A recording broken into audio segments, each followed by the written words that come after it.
এখন বৃষ্টি বোন, আপনার কি প্রয়োজন আসলে? টাকা পয়সার প্রয়োজন, না স্বামীর প্রয়োজন, না একটা চাকরির প্রয়োজন? আসলে কোনটার প্রয়োজন? আমার একটা চাকরি হলেই ভালো হয়। তো প্রিয় দর্শক, আপনারা দেখছেন এই যে ভিডিওটি, এই যে পানি কি মিষ্টি জলটা দিব? সুপ্রিয় দর্শক, দেখতেই পাচ্ছেন রাস্তায় একটি বোন আসলে পান বিক্রি করছেন। তো আসলে এই বোনটি কেন পান বিক্রি করছেন, কি কারণে পান বিক্রি করছেন, আমরা সেসব বিষয়ে আজকে জানার চেষ্টা করব। তো দেখতেই পাচ্ছেন একটি বোন আসলে রাস্তায় হেঁটে হেঁটে এই যে ফার্ম গেট এলাকায় পান বিক্রি করছেন। আসসালামু আলাইকুম। ওয়ালাইকুম আসসালাম। বোন, কি নাম আপনার? বৃষ্টি একটা। বৃষ্টি আক্তার। তো বোন, আমরা দেখছি এই জায়গায় সুন্দর পানের ডালা পান বিক্রি করছেন এই যে রিস্কালা ভাইয়ের কাছে। তো এই ঢাকার রাস্তায় হেঁটে হেঁটে পান বিক্রি করেন, কারণটা কি? একটু আমাদের দিকে ঘুরেন না বোন। আমি পান বিক্রি করতেছি, আমার মা আছে, আমার মাকে দেখাশোনা করার জন্য। আমার পেটে আমার তো খাইতে হবে, বাঁচতে হবে, তাই না? সেজন্য আমি আমার পেটে দুই মুঠো ভাত দেওয়ার জন্য, আমার মাকে খাওয়ানোর জন্যই আমি পান বিক্রি করতেছি। তো আপনার এই যে মাকে খাওয়ানোর জন্য আপনি পান বিক্রি করছেন, আপনার কি কোনো ভাই ব্রাদার কিছু নাই? আমার ভাই আছে, ওরা বিয়ে করে আলাদা থাকে, আমার মা বা আমার কোনো খোঁজ খবর নেয় না। আচ্ছা, একটু আমাদের দিকে ঘুরেন। তো আপনার ভাই বিয়ে করে আলাদা থাকে, আপনাদের খোঁজখবর নেয় না। তো এই যে আপনার মার দায়িত্ব আপনি নিচ্ছেন, আপনি এখন তো বিয়ে করেন নাই, তো আপনি পড়ালেখাটা করেছেন কোন পর্যন্ত বোন? আমি পড়াশোনা করেছি এসএসসি পাস। এসসি পাস, তারপরে পড়ালেখা কেন করেন নাই? পড়াশোনা করে নাই, এই যে আমার সামর্থ্য নাই, সেজন্য করি না। সামর্থ্য নাই, সে কারণে করেন নাই। তো সবাই তো আসলে এই যে পড়াশোনা বাদ দিয়ে বিয়ে করে অন্য সংসারে চলে যায়। তো আপনি বিয়ে শাদী না করে অন্য সংসারে না গিয়ে এই যে পান সিগারেট বিক্রি করা শুরু করেছেন, কি কারণে বোন? এই যে করেছি, আমার মা আছে। শুধু মার জন্য?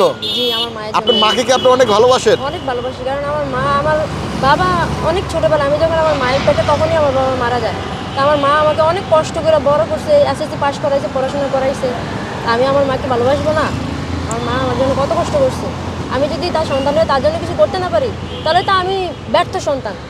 আচ্ছা, তো এই জায়গায় দেখছি পান সিগারেট বিক্রি করছেন। তো প্রতিদিন কয়টা থেকে কয়টা পর্যন্ত বিক্রি করেন বা কত টাকা ইনকাম করেন? আমি প্রতিদিন প্রায় 3টায় বাইর হই, অনেক সময় 2টাও বের হই। বেরোলে রাত 10টা 11টা, অনেক সময় 12টাও বাজে যদি বেচা কিনা না থাকে।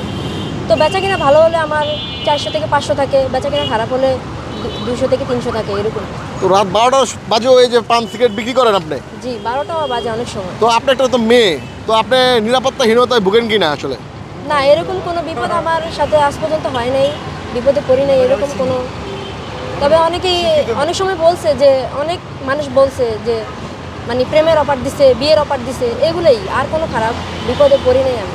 আচ্ছা, তো এই যে আপনি এই যে পান সিগারেট বিক্রি না করে মোটামুটি তো পড়ালেখা আছে আপনার জানা, তো কোনো চাকরি করতে পারেন নাই? চাকরির অনেক চেষ্টা করছি, কিন্তু সব জায়গা থেকে ব্যর্থ হয়েছি। কি কারণে ব্যর্থ হয়েছেন? ব্যর্থ হয়েছি, যেমন ধরেন একটা গার্মেন্টসের জবের জন্য আমি গাজীপুরে আসছিলাম। ওইখানে আসার পর 15 দিন একটা গার্মেন্টসে জব করছিলাম। করার পরে ওইখানে গার্মেন্টসটা বন্ধ হয়ে যায়। বন্ধ হয়ে যাওয়ার কারণে অনেক জায়গায় ট্রাই করছি, তারপরও আর চাকরি পাই নাই। তো এখানে আসছে আমার এক খালাতো বোনের পরামর্শে। ও বলছে যে এভাবে ঘোরাফেরা না কইরা এটা কর, তাও তো কিছু থাকবে হাতে, খাইতে পারবি। এভাবে ঘোরাফেরা করলে উল্টা লস হবে, খরচ দেনা ফেলা বাড়বে। সেজন্য ওর পরামর্শ নিয়ে দেখলাম যে না, এটা খারাপ না, ভালোই, তাই আমি এটা নিচ্ছি। তো বোন, আপনার নাম বললেন বৃষ্টি। জি। তো এখন বৃষ্টি বোন, আপনার কি প্রয়োজন আসলে? টাকা পয়সার প্রয়োজন, না স্বামীর প্রয়োজন, না একটা চাকরির প্রয়োজন? আসলে কোনটার প্রয়োজন? আমার একটা চাকরি হলেই ভালো হয়। তো প্রিয় দর্শক, আপনারা দেখছেন এই যে ভিডিওটি, এই যে বৃষ্টি বোনটি এই যে ঢাকার এই যে ফার্মগেট এলাকায় আসলে চা পান সিগারেট বিক্রি করছে। তো আসলে এই বোনটিকে যদি কেউ একটি চাকরি দিয়ে সহযোগিতা করতে পারেন, তাহলে আমাদের এই ভিডিওটি সার্থকতা। আপনারা সবাই ভালো থাকবেন, সুস্থ থাকবেন, আর এই বৃষ্টি বোনটির কারণে এই ভিডিওটি ঝড়ের গতিতে শেয়ার দিয়ে দিবেন, এই প্রত্যাশা নিয়ে শেষ করছি। আল্লাহ হাফেজ।